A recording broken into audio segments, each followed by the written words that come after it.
আয়াত 92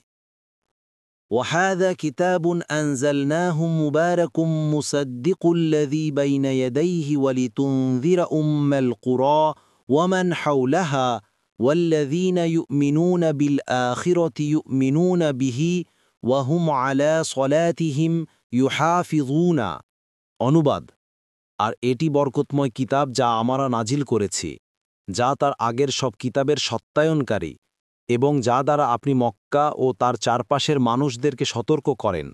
আর যারা আখেরাতের উপর ঈমান রাখে তারা এটাতেও ঈমান রাখে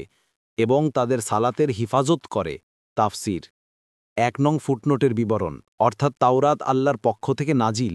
এ কথা যেমন তারা স্বীকার করে তেমনিভাবে এ কুরআনও আমি নাজিল করেছি কুরআনের সত্যতার জন্য তাদের পক্ষ থেকে এ সাক্ষ্যই যথেষ্ট যে কুরআন তাওরাত ও ইঞ্জিলে নাজিলকৃত সব বিষয়বস্তুর সত্যায়ন করে মক্কা মুআজ্জামাকে কুরআনুল কারীম উম্মুল কুরা বলেছে অর্থাৎ বস্তিসমূহের মূল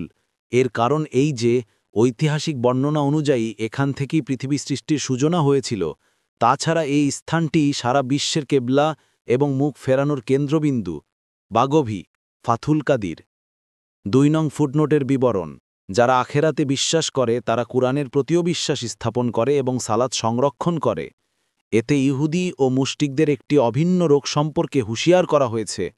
অর্থাৎ যা ইচ্ছা মেনে নেওয়া এবং যা ইচ্ছা প্রত্যাখ্যান করা এর বিরুদ্ধে রণক্ষেত্র তৈরি করা এটি আখেরাতে বিশ্বাসহীনতা রোগেরই প্রতিক্রিয়া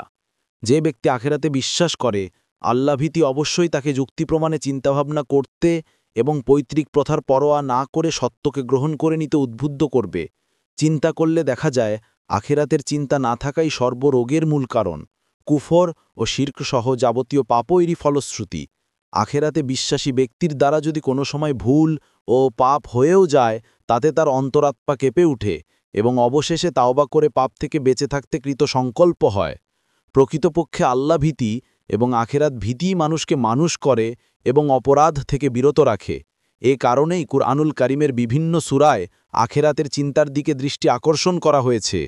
পক্ষান্তরে যার অন্তরে আখেরাতের ঈমান নেই সে কখনো অন্যায় কাজ থেকে বিরত থাকে না আর ন্যায় কাজ করতে উৎসাহ বোধ করে না দেখুন তাবারি